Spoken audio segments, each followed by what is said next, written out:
team of female superheroes is a first in the MCU. Why is this the right time for this team, and what makes them special? What's really amazing about this film is that it's the first time we've seen an all-female team-up movie on the screen, but this has long been in the works. I was fortunate enough to work on the first Captain Marvel movie, where we very intentionally made sure that Monica was the age that she was, because we knew that one day we wanted Monica Rambeau as an adult and Carol Danvers to share the big screen together. And of course, when we had the opportunity at Marvel Studios to make Miss Marvel, our team on the Marvels and the Miss Marvel team really operated in lockstep and kept open lines of communication. It's a no-brainer to pair Kamala up with Carol Danvers in this next installment, because it's through Miss Marvel, who's the ultimate Captain Marvel fan, that we're able to examine the idea of Captain Marvel as a hero and deconstruct that and really get to know Carol Danvers for the person that she is, and ultimately come to the realization and the fact that no one person can shoulder the burden of an entire universe on their own. And together, a team and people and women are together more than the sum of their parts. Where do we find Carol Danvers, aka Captain Marvel, and what is her state of mind when the film starts? At the beginning of this film, we find Carol Danvers more or less where we left her off after the events of Endgame and after the events of Captain Marvel 1. She vowed to destroy the Kree Empire, and she has done that. But now she is shouldering the burden of unforeseen consequences to her actions.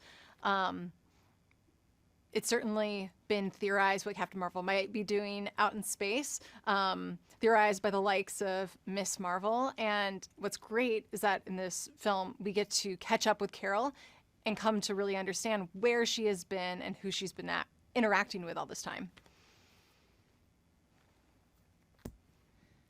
How does Brie Larson inhabit the role of Captain Marvel, and what does she bring to it? Brie's an incredible Captain Marvel. She devotes herself 110% to the physicality of the role. She's a decisive, empathetic, thoughtful person who understands the responsibility of her role and what it means to so many people. And that's so similar to Captain Marvel and what Captain Marvel means to the idea of heroism. Kamala Khan was a hit in the series Ms. Marvel. What can we expect from Jersey City's very own superhero in this film? Well, what we can expect from Jersey's very own superhero, Miss Marvel, in this film is the joy and delight and sense of wonderment that she brings to every adventure she touches. This movie presents Kamala with an experience, an adventure unlike anything she's experienced before. The universe is certainly larger than she could have ever expected. She gets to meet her hero, Carol Danvers, and gets to know Carol for who she is as a person, and see the hero behind the moniker Captain Marvel. Iman Vellani, who plays Ms. Marvel, brings a lot of humor and a certain innocence to the screen. Why is she so perfect as Ms. Marvel? Iman Vellani is the perfect Miss Marvel because in so many ways she is the character. She is a huge fan of the Marvel Universe, of the comics.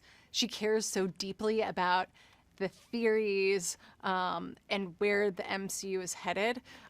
Really, every day on set, she would school us with facts and figures about Marvel that we were even surprised by.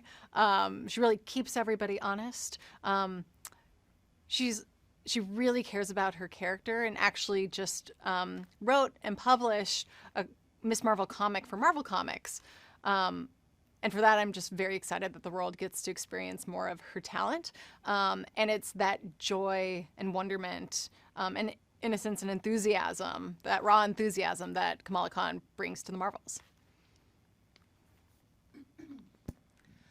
Monica Rambeau is in a different place when the movie starts.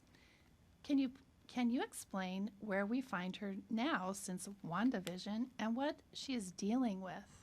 In the Marvels, we get to pick up where we left off with Monica Rambeau after the events of WandaVision.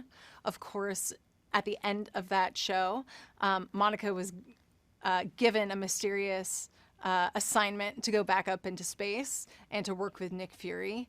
In WandaVision, she was disappointed to learn that she wouldn't be going back up into space, the astronaut that she is.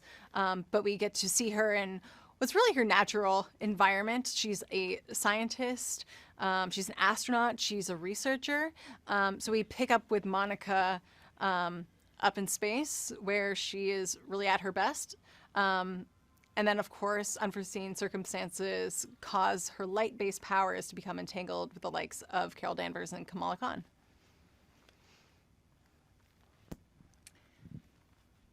Tell us about Tiana Paris, who plays Monica, and what she brings to the character. Tiana Paris is the perfect Monica Rambeau. She is so thoughtful and well-researched. She comes to the table with so many wonderful questions and thoughts.